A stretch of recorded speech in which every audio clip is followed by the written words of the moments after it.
Hello, friends. I'm happy to be able to talk with you a little bit via video from my home in Pitcairn, Pennsylvania. I'm doing well, happily retired, delighted that I'm not part of the cyber experience that you're having. But I'm also delighted that I get a chance to talk with you a little bit about what you're going to be studying in macroeconomics for the rest of the year.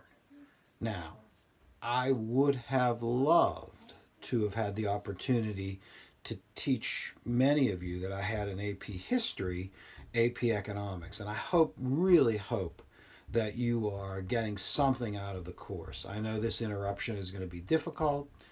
I know that those of you that are taking the AP test are going to have a certain sense of anxiety, but I'm delighted that I'm able to give you some sort of introduction into macroeconomics.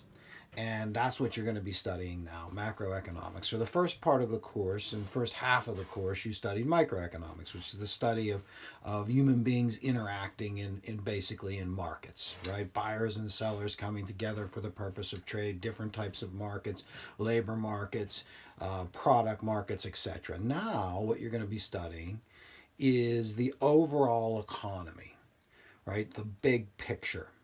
Now, that's really pertinent today because of the circumstances with the pandemic and a clear recession that's coming. And so it's really something that might be valuable to you in understanding it. But I wanted to just give you an overview as you get into this because it's going to be difficult to do it online, right? First, in terms of macroeconomics, there are ultimately two issues. One issue is this long run growth, right? So, what macroeconomists look at is one, long run growth. The second issue they look at is short run instability. Now, both of those things are measured using GDP.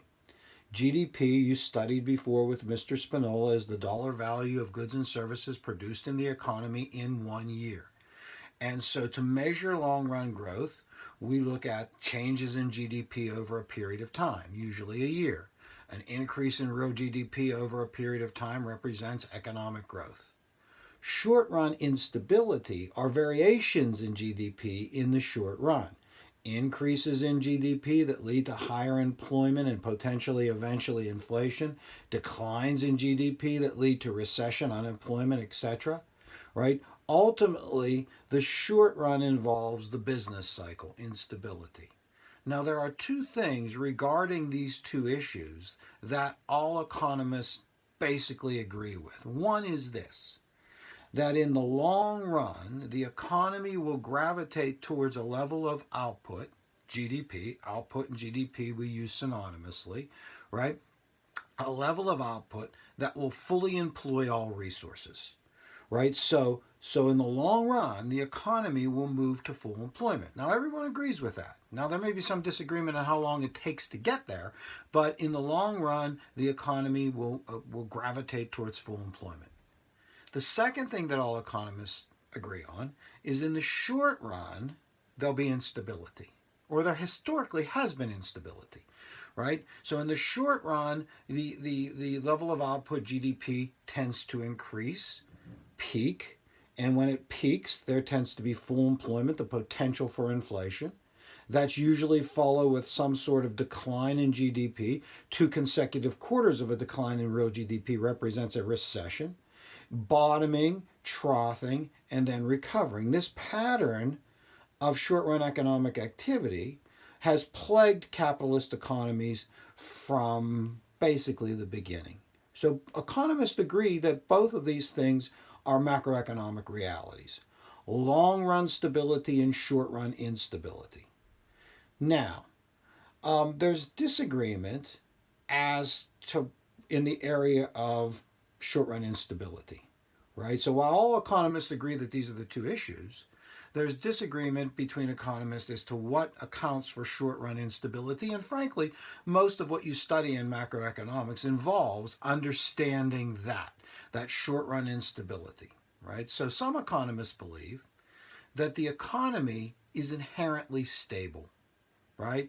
That ordinarily, if left alone, the economy in the long run and the short run will be stable at full employment.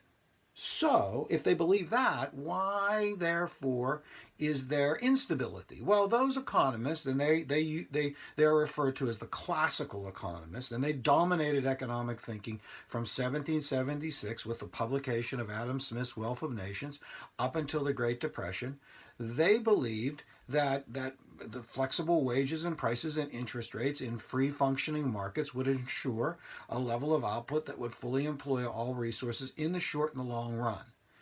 Instability was external. Things happened, right? Things happened to impact the economy, and this is a good example of what classical economists would argue. Right now, there's a pandemic. That's an external factor, right? That external factor disrupted the economy. The economy goes into decline. Consumers stop spending. Businesses stop producing. This is something that's not naturally built into the economy. This is something that's external, and it happens. And from time to time, these external things happen. The economy, as a result, is affected by that. It results in a recession. But the classical thinkers argued that flexible wages and prices and interest rates would recalibrate the economy back to full employment naturally. So the business cycle was a result of, right? Here, the economy is prospering, something happens, there's a decline, the economy adjusts and it recovers. Then something happens, there's a decline, the economy adjusts and recovers, right? So classical economists believed instability was external in nature. In the 1930s, John Maynard Keynes came along and said, oh, no, no, no. The economy is naturally unstable, that there are things built into the economy that result in instability. It's not all external factors. External factors are undeniable, but even if there aren't external factors, that there's natural instability. Right now, understanding Keynes's approach is a little bit more than we can discuss right now, but Keynes and his followers, which constitute the majority of economists today, believe that the economy is naturally unstable. Right now, the implications of these two ways of thinking, one that the economy is stable and will fix itself, and one that the economy is naturally unstable, result in policy implications. The policy implications of the classical economist is laissez-faire. If we were in class, I would tease this out of you. And, if the economy is going to fix itself, what should you do about it? And the answer is nothing. Leave it a go. It will fix itself. And classical economists and their followers today, who are called neoclassical economists, believe that. The Keynesians believe that the economy is not going to fix itself, right, naturally, or it won't fix itself very quickly. So this justifies intervention, right? And intervention can be in a number of different ways, which you'll discuss as you go along. Now, that's kind of an overview of general macroeconomic thinking, and that ultimately, after you study all of the things that you're going to study, you'll come to an understanding of those two positions and the policy implications and be able to understand them. But the first step in doing that is understanding the basic model that both schools of thought use to analyze and evaluate and discuss the macroeconomy. And that model is called the aggregate demand, aggregate supply model, right? Now, obviously, there's two parts of it. Aggregate demand. Aggregate means sum total whole of, right? Total demand, which is what you're going to study first. The total demand for goods and services. Aggregate supply is the amount of goods and services that is produced by businesses. So people, consumers and businesses and government and foreigners demand goods and services, and businesses produce those goods and services.